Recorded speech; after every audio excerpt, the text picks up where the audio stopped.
Assalamu alaikum. So we started topic about volume studies yesterday, and what we looked at was the variations in volume. So volume can vary according to time, day, month, season, types of highways, types of areas, and then we looked at the volume studies for intersections. It should be done manually. When you should take arrival volume, when you should take departure volume, how we can calculate the arrival volume, and then we looked at some considerations for signalized intersections. Today we will, before we move on, I will show you some methods to show intersection volume counts. Sharing and recording. Yes. Okay. So intersection volume counts can be represented in this way. So you can see it's a graphical representation. You see some basic information at the top: name of the intersection, date, time, observer, city. Then in the sketch you see the sides of the intersection, and on each side you see some boxes. So the volume is shown in the boxes. So on each side you see there's a box, and if the volume is coming into that side, then you see only one box, which means the total volume coming to this side is this much. For example, 750 here. So this is the total volume coming from all sides to this approach. And then if you come to this one, you can see this is a volume going out from this side. So this is further subdivided into its turning movements. So 525 is the total volume coming out from here, and then 25 are taking right turn, 490 are going straight, and 10 are taking left turn. Okay, and then you can see the boxes are connected with arrows to show which box is going where. Okay, which vehicles are going to which direction. So 10 are taking left turn and ending up here in these 415 vehicles. Okay, and 30 are coming from here taking the right turn, going into this 415 and so on. Okay, so this is one way of representing it. Another way of representing is using this arrowhead and tail diagram. So instead of boxes, you see on each side arrowheads and tails. So if the volume is going into that side, you see the arrowhead, and if the volume is coming out, you see the arrow tail. Okay, so 8,030 vehicles are going into the side and 7,307 are coming out. And then you see the arrowheads and tails are connected with lines, and the volume is written on the lines for each turning movement. So 266, they are coming from this side, taking a right turn and going into these 8,030 vehicles. Okay, similarly, 1,201 vehicles coming from this side and going into these 7,387 vehicles, and so on. And 5,540 are coming straight from here to here. Okay, and again you see some basic information here as well: the period of counting, the time interval, and the date and the day. One important thing about this diagram is the size of the arrowhead and tail. Now here the volumes are very close to each other. You may not be able to detect the difference in sizes, but there is a difference in size. Arrowheads and tails have different widths according to their volume. So for example, this one is the minimum, so it is the narrowest, the smallest tail. This one has a maximum, sorry, this one is the maximum, so this one is the widest or the biggest tail. Okay, the size of the arrowhead and tail can increase or decrease because of the volume, and you can see the scale is given here as well. So if you have up to 2,000 vehicles, the size will be this much. If we have between 2 to 4,000, the size will be this much, and so on. Okay, so like I was saying, if you look at this tail and this one, you can see the difference in the sizes. And the difference in size is not because of the geographic dimension, but it's because of the volume. The volume is less, size will be less. Volume is more, size will be more. This is a representation which is adopted by Ministry of Works. So when they collect the data for intersection counts, they represented in this manner. So you can see the sketch of the intersection. On the top, you see the name of the intersection, Bahrain Gas intersection. Okay, it is near the Mercedes showroom, the Tubli signal. You can see the name of the highways, Sheikh Salman Highway, Oman Avenue, Salmabad Avenue. You can see the peak hours here. You can see the day and the date on which the data was collected. This is a coding given to the survey. Okay, coding from the company who did the survey, or maybe the ministry. The date, the peak hours. AM means in the morning, PM means in the afternoon, and evening means in the evening. So again, you can see the volumes are shown with boxes, and with the box you can see the arrows. Okay, so it is similar to this, but this one is like maybe drawn with AutoCAD or something, and this one is drawn in Excel. Okay, so just to add a point, I was in a design office before I joined the university, and the draftsman there used to make a lot of things in Excel, sketches and tables and reports and whatnot. According to him, it is easier to control the text and the symbols in Excel as compared to Word or any other software. So he preferred Excel. Okay, and he was a competent and experienced guy. So I believe him. Okay, and you can see here as well. So you can see that the arrows and the boxes are not exactly in the same arrangement as I showed you, but again, it's volume in boxes. Okay, so they are making an Excel, so the look is slightly different. So you can see on each side there are arrows which are showing the movement, and the arrows are connected with the box. In the box you see the volume of that movement, and there are three boxes for each arrow, and three boxes denoting different time periods. So how many vehicles took a U-turn on Salmabad Avenue north side? 0 in AM peak hour, 11 in the afternoon, and 18 in the evening peak hour. Okay, so this is how you read it. Now let us move on to limited network study. What is the limited network? The network which is affected by a major traffic generator in the region. What is a traffic generator? It is a facility or a development which generates or attracts a lot of traffic. A facility or a development or a construction which generates or attracts a lot of traffic. They can be airports, sports facilities, shopping malls. You can see, so sports facilities like stadiums and Formula 1 racetracks and so on. They generate a lot of traffic. Airports, shopping malls generate a lot of traffic. Can you give me any other example of an activity center? An example which is not written here. Go ahead. A facility that generates a lot of traffic on its own, single-handed. Schools, yes, good. What else? Anyone else wants to have a go?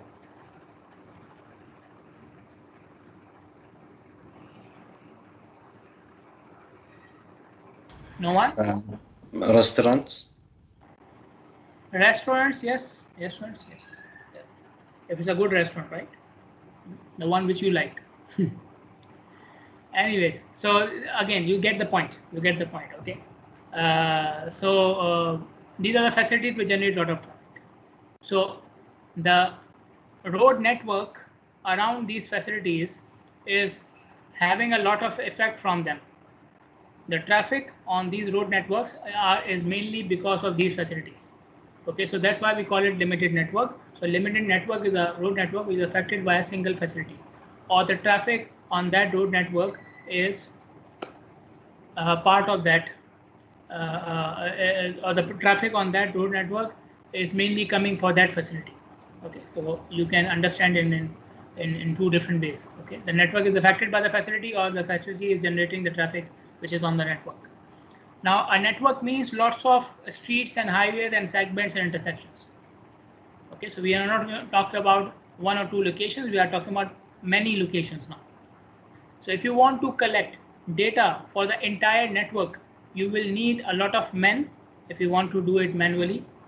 I'm calling men because I respect women. Okay, we don't want women to be on the highways. Although I make you go on the highway, sorry for that, but you are students, right? But anyways, you need a lot of people. Okay, you need a lot of people if you want to collect data for the entire network manually, or you will need lot of detectors and sensors if you want to do it in an automated manner. Okay, so in either case, it is almost impossible to collect data for the entire network completely. Almost impossible. Whether you try to do it manually or whether you try to do it in an automated manner. Okay, I'm trying to get in touch with a couple of guys who are in the traffic study business. Okay, and if I can arrange a lecture with them, so you guys can listen to how they do their work and what sort of work can be done in the field. Okay, so the thing is, the entire network cannot be completely observed, irrespective of the method. So we have to do some sampling. Sampling we have already studied in spot speed and travel time topics as well.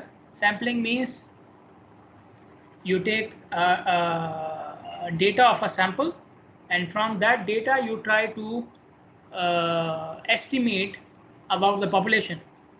Okay, so for example, when we collected data, so we collected a sample of a spot speed, and we were trying to find out the significant difference between before and after sample. We're trying to find out the confidence interval, the mean, the median.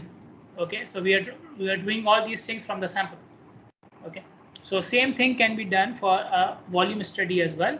Instead of taking the volume from all locations for the full time period, we take volume for we take volume for a sample of the time period. We take volume for a sample of the time period. Okay, and from that sample we will try to find out what can be the volume for the entire study period. So if you need data for let's say 1 hour, then maybe you will not collect data for all locations for 1 hour. Maybe you will collect data for 10 or 15 minutes from each location, and then you will, from that data, you will try to estimate what can be the data for 1 hour at each location. We did something similar in the I forgot the number of the chapter, but when we were discussing traffic data collection topic, I think it was lecture 4. So in that topic, there was an example in which the volume was taken after 15 minutes gap, and the volume was taken for 10 minutes. So we converted to 15 minutes, and then we filled the gaps and so on. So we do something similar for a limited network study as well. Something similar, not exactly the same, because that was for a break, and now we are talking about the entire network. So we take a sample from the entire time period, and then we do some statistical calculations, statistical manipulation to convert the sample of data into the entire data. So using these statistical calculations, you can find out the average traffic for the entire study period. You can find out the traffic for each hour of the study period, and so on. When you are doing the sampling, there is one assumption you have to keep in mind, and I will reiterate this when we are doing the examples as well. Give me a second.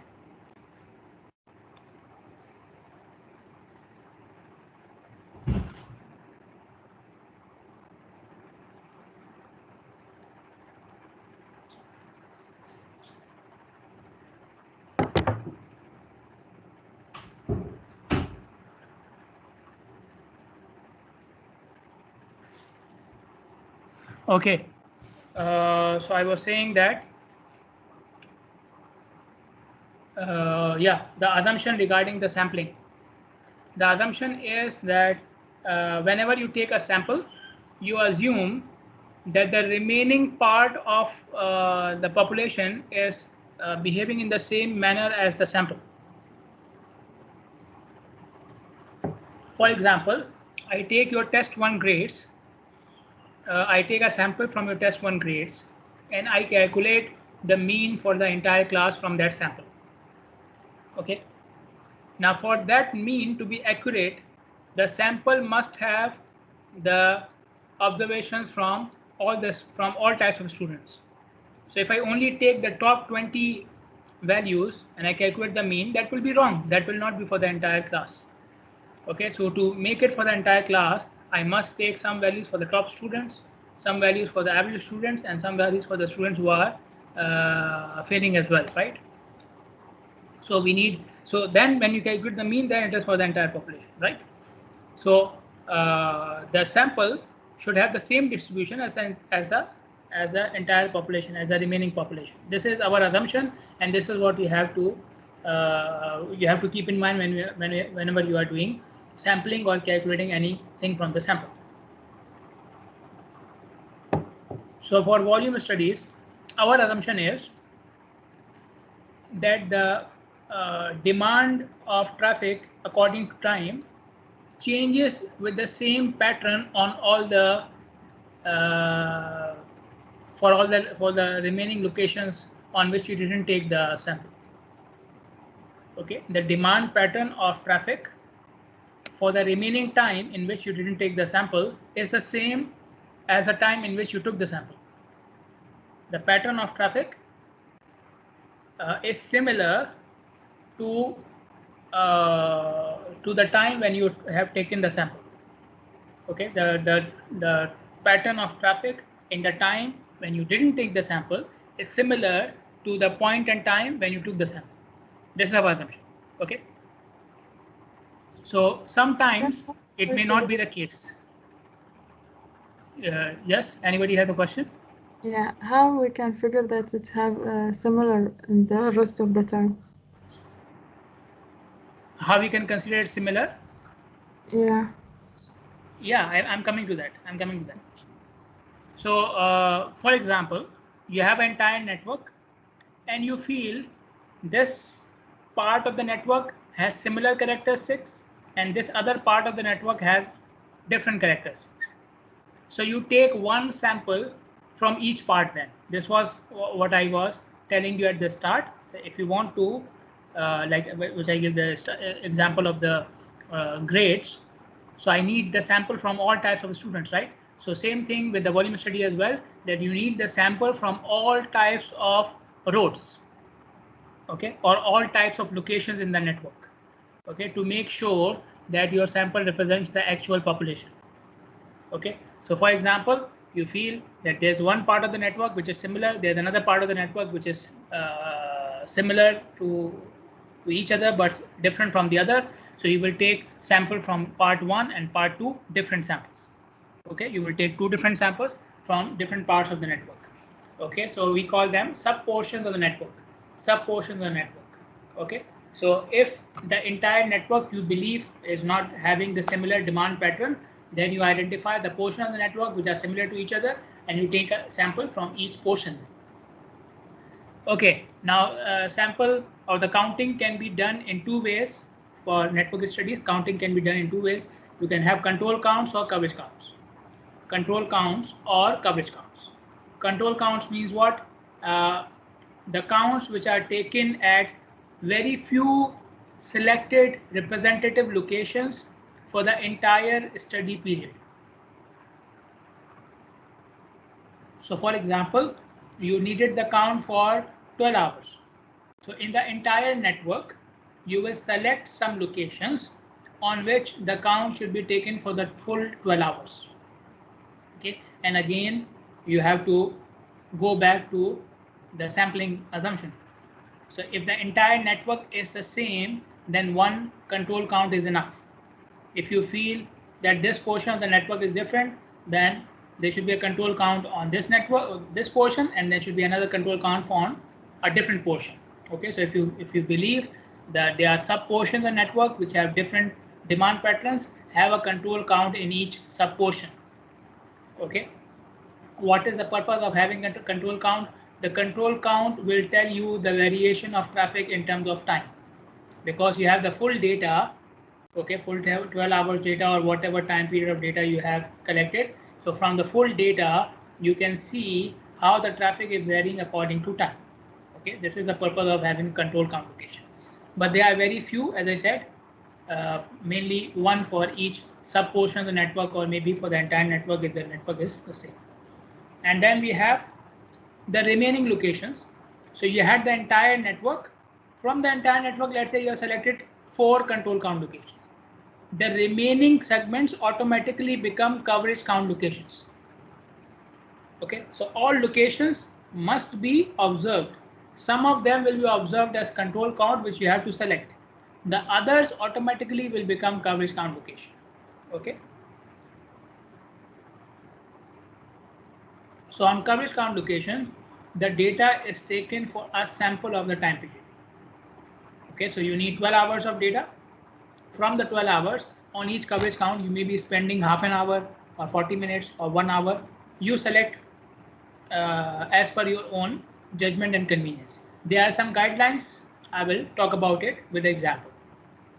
So on coverage count locations, we have sample of data, and these are the remaining locations which you did not select for control count. How do we select the control count location? There are some guidelines for that. The ratio of control count to coverage count location should not be more than 1:10 to 1:20. Okay, so if you have 30 coverage count locations, then you cannot have one control count. Then you should make at least 2 control count locations to maintain the ratio. Okay, so for every 10 to 20 coverage count locations, we must have 1 control count location. This is the ratio for the entire network. Secondly, for each type of highway in the network, we must have at least 1 control count location. On each type of highway in your network, we must have at least 1 control count location. So we know the types of highways. We have studied them in highway engineering course, and in this course as well. We have local streets, collectors, arterials, and then within them we have subtypes as well, minor arterials, major arterials. So whatever types of highways you have in your network, for each type of highway you must have a control count location. So if you have 2 types of highways in your network, you must have at least 2 control count location, 1 on each type. Okay, then you must have at least 1 control count location for each type of land use. What is the land use? The activity which is happening beside the highway. The activity which is happening beside the highway, that is the land use. So in your network, you may have commercial land use, you may have residential land use, you may have industrial area, educational area. So in each type of area, you must have at least 1 control count location. Okay, so if you have like commercial and residential area, 1 control count in the commercial area, 1 coverage count in the 1 control count in the residential area. Okay, now how do we merge point number 2 and 3? Point number 2 and 3 can be merged together. Okay, how? For example, you have an arterial which is passing in your area. One part of this arterial is passing from residential area, another part of the same arterial is passing from the commercial area. So you must have 1 control point on both parts of the arterial. So it's the same highway, same type of highway. So having 1 control point was enough according to point number 2, but point number 3 requires that since it is passing from different types of areas, so for each type of area you should have a control count even if it is on the same highway. Okay, so if you are merging point number 2 and point number 3 together, that means for every combination of highway in area type must have a control count location. For every combination of highway location in area type, you must have a control count location.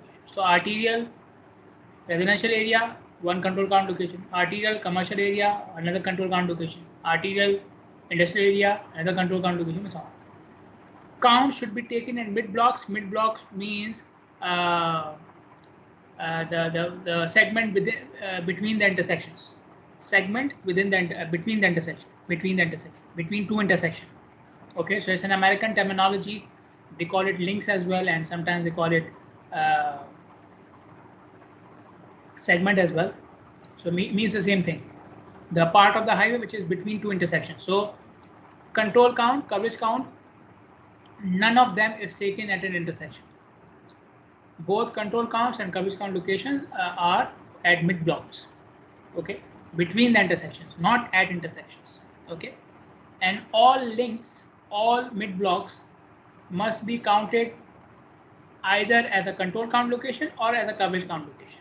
There should be no link, no segment or no mid block location in your network which you haven't counted at all. So either, like I was saying in the last slide, you select control counts locations and the remaining automatically become coverage. So if you missed a link where you did not take the count at all, not even as a coverage count, that means your study is incomplete. Okay, so either make the links as control count or make them as coverage count, but it should be all of them. Now let's say sometimes the client may ask you that I want the intersection count as well. Okay, I want the intersection count as well. So for example, this is your intersection and this is part of your network. So I'm taking counts and mid blocks because taking counts and intersection is more complicated, more dangerous. We already discussed about it. So taking it in mid blocks is easier. You have done it in your, some of you have done it in your project as well. So if the client asks me for the count at the intersection, what would I do? I will take the count from each link and I will add them together. I already know how much traffic is coming from each side. I've already taken the count from each link, right? Remember, I told you each link must be studied. So you already have the count from all 4 sides. Adding them together is not a problem. Okay, so if you have followed these points, then you can also calculate the count at the intersection as well. Okay, this is area near the campus. Okay, our campus, you can see the blue circle is the campus. So this is the educational area. Okay, you have Istiqlal Highway here, Qudus Avenue, 16 December Highway, Sheikh Zayed Highway. It is ending at Sheikh Khalifa bin Salman Highway. This is Sheikh Salman Highway. Okay, we have Zayed Town here, Ali here, Isa Town on this side. Okay, Islamabad on this side. So if somebody asks us that we want to do a study for the campus, then this will be your network, right? And you can see so many streets and highways, so many of them. So first of all, we select the types of highways we have. So 16 December, Sheikh Zayed Highway, Highway 71 here.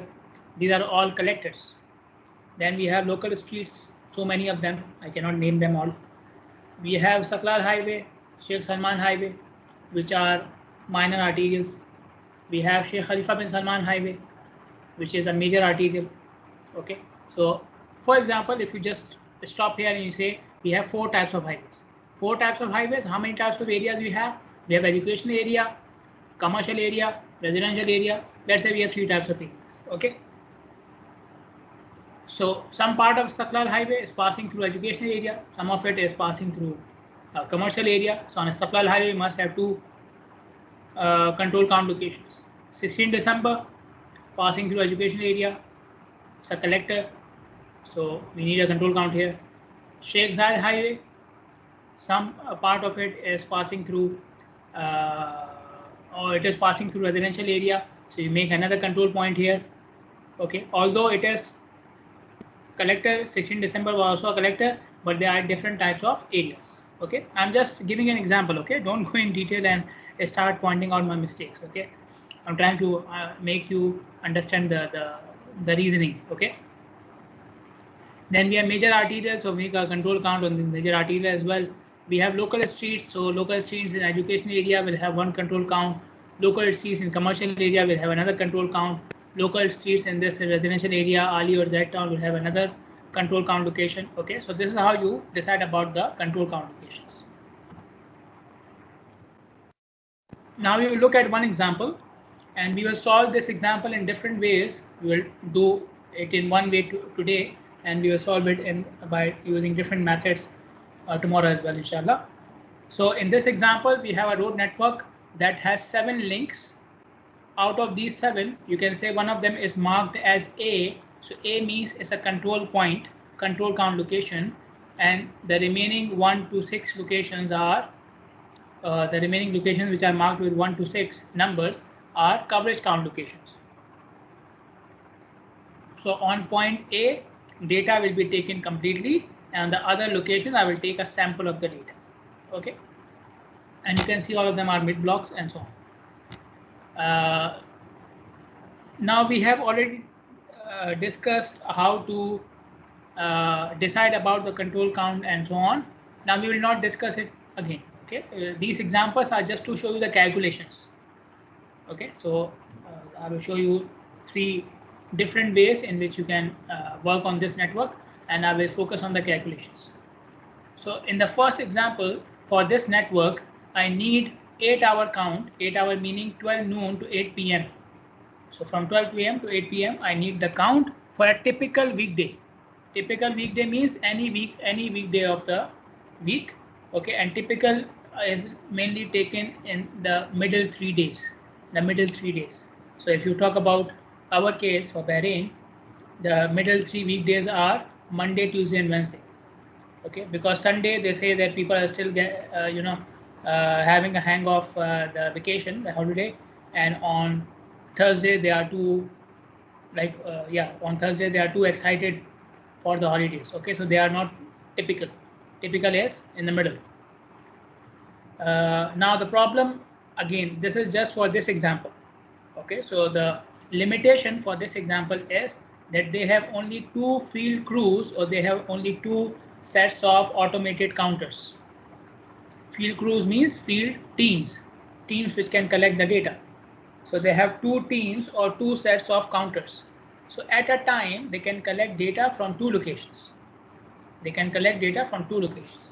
Out of these 2 teams or 2 counters, one of them is required at location A, because location A is control count, and one team or one counter will be fixed at location A for the full 8 hours. For the full 8 hours. Okay. So one of them will not move from the control count location. It is fixed. Now for the other team, the other team has to cover how many locations? 6 locations. The other team has to cover 6 locations. The remaining coverage count locations are 6, right? So I have one team and 6 locations. And these 6 locations must be observed within the same 8 hours when the count is going on in control count location.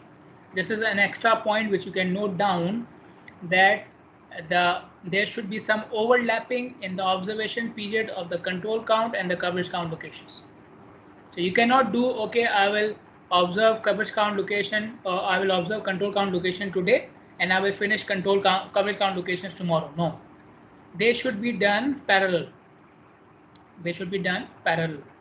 Okay, so in the time period when you are recording the data for control count location, during the same time period you have to finish all the corresponding coverage count locations. Okay, so what they have done here, so we have 8 hours to finish 6 locations.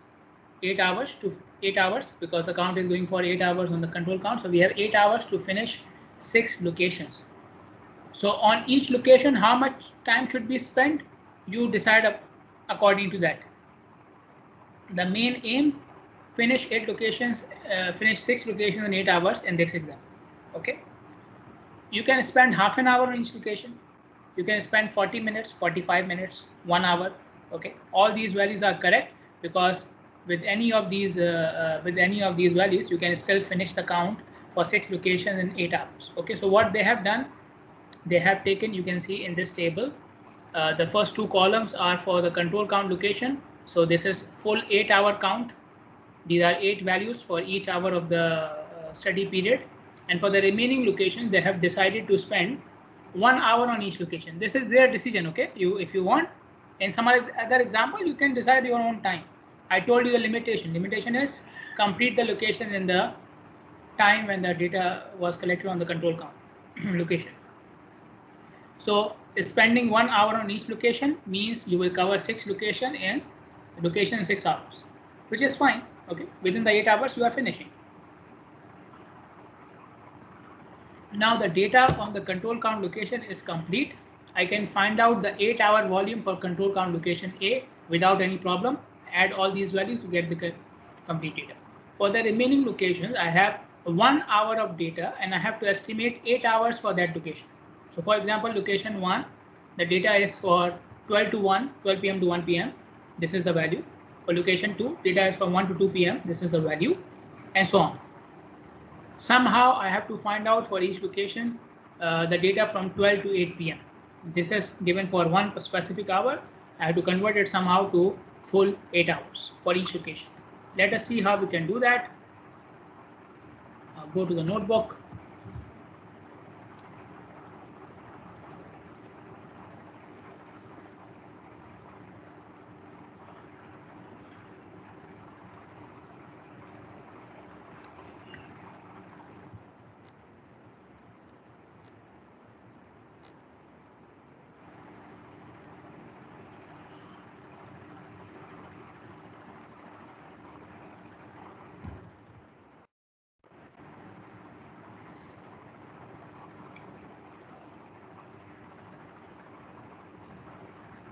Okay, first thing which you will do is find out the total volume for the control count location.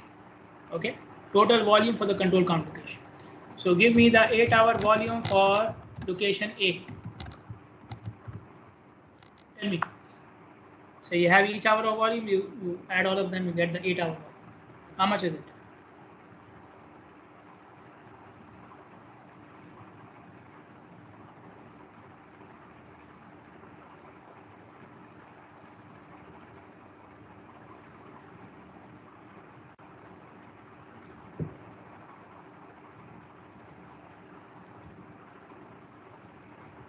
I'm talking about location A, okay? Only location A. How much is the total here?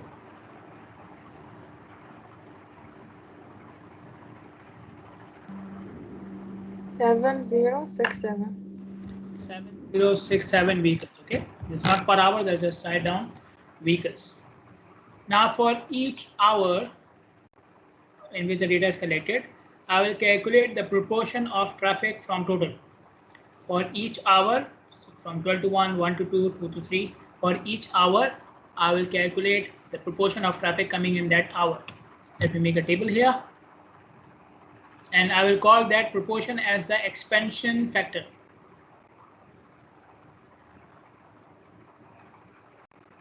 Okay, so we have the hour and we have the expansion factor. The proportion of traffic coming in each hour called as the expansion factor. Okay.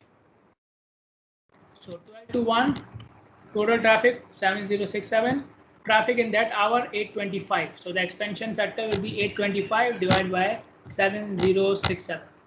Much? 0.116. 116, I will make it 0.12. Okay, then similarly 1 to 2, how much is it? So now it will be 811 divided by 7067. How much?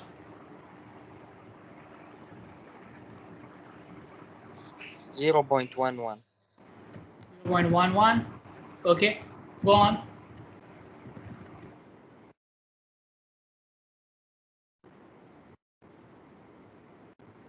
0.13. 13. Okay.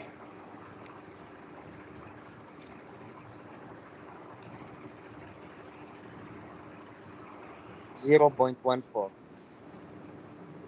0.14. Next.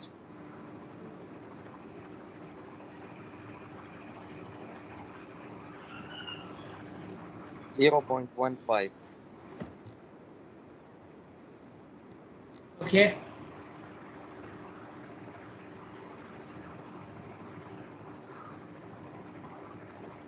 0.16. Okay. Next.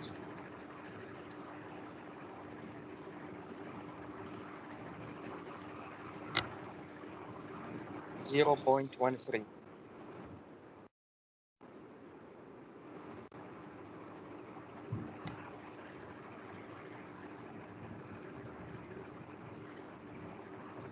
0.06. Okay. Now this is, so for example, we are saying 0.12 means 12%, right? 0.12 means 12%. For example, if you take the first value. So now we are saying that 12% of total 8-hour traffic comes between 12 to 1.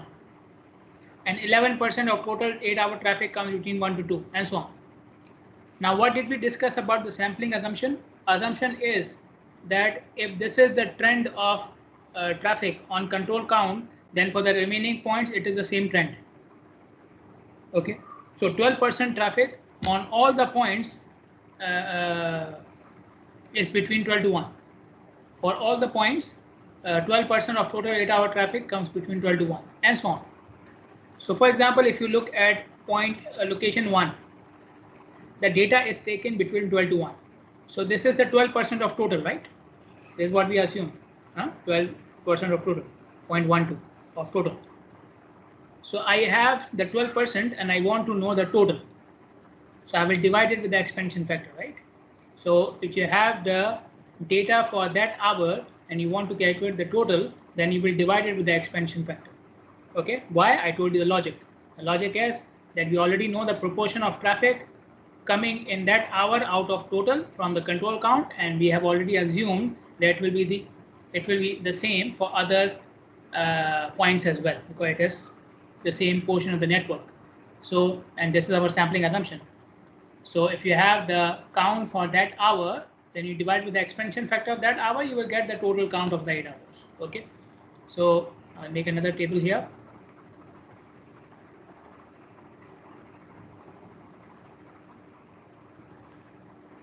So now I have the location, the hour in which the traffic is taken, and the 8-hour volume.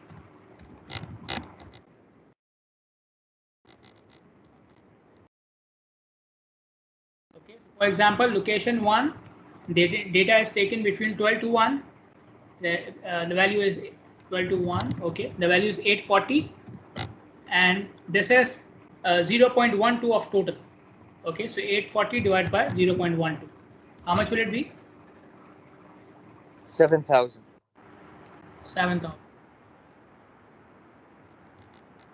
Okay, similarly, location 2, data is taken from 1 to 2.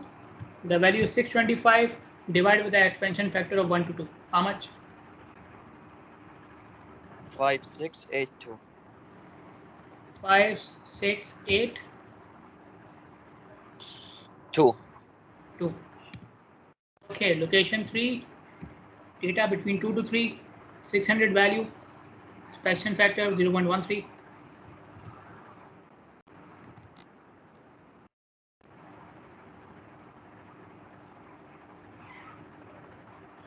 Or 615.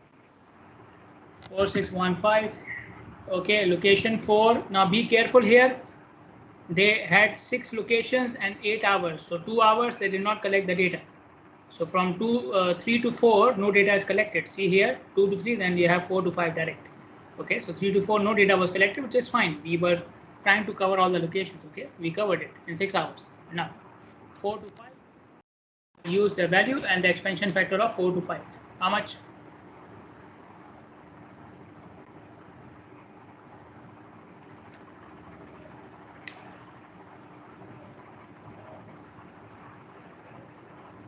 2,600.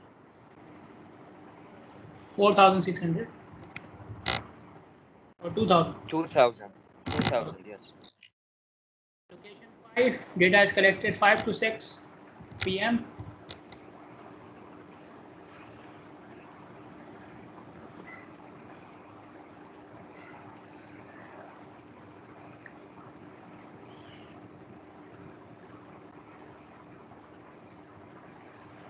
Seven five nine four. 7594. Yes. Okay. 6, last one. Data collected 6 to 7. So again 7 to 8, no data is collected.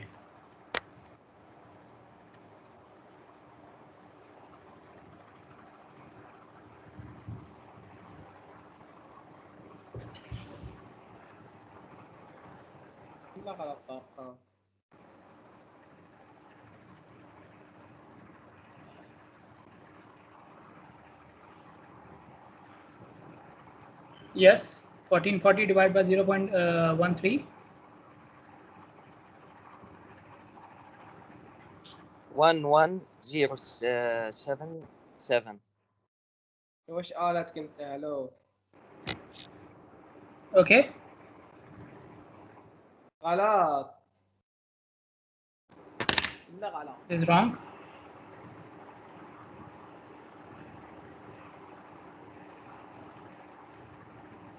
Why And wrong? somebody is talking to phone. I think somebody is talking to the phone.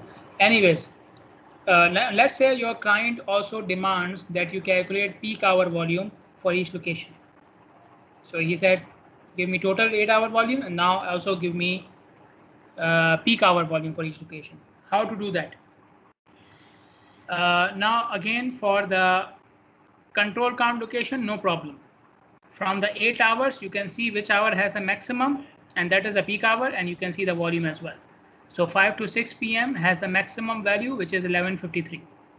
So for the control count location, peak hour volume is 1153 at it happens between 5 to 6 p.m. Again, going back to the assumption of sampling, if the peak hour is between 5 to 6 p.m. at control count location, then it is the same time period of the peak hour and the other locations as well. So for the remaining locations, 1, 2, 3, 4, 5, 6, the peak hour is also between 5 to 6 p.m. Okay. Now to get the volume of the peak hour, we have the total volume. We have already got the total volume. And if you multiply the total volume with the proportion of traffic in the peak hour, or what we are saying as expansion factor of the peak hour, you will get the peak hour volume. Okay. Per hour, because for 1 hour. Okay. So you take the total volume of each location and multiply with the expansion factor of the peak hour, which is for 5 to 6 p.m. And again, we have observed it on control count location. So how much is the peak hour volume at location 1?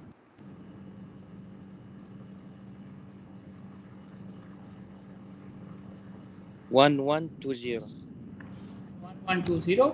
Okay. Second location, the total will change, but the peak hour remains the same, so it will still be multiplied with 0.16. Okay. The expansion factor is for the peak hour itself. It will not change. How much?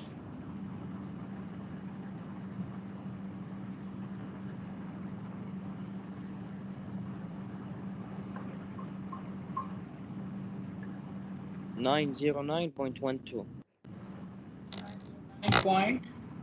909. Okay.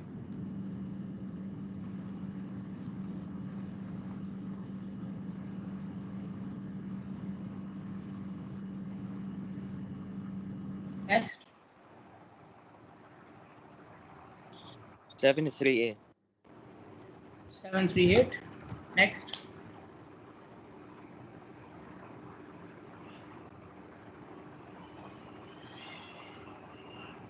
416.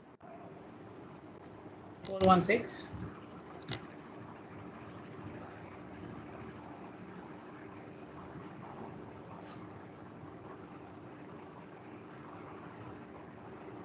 1215.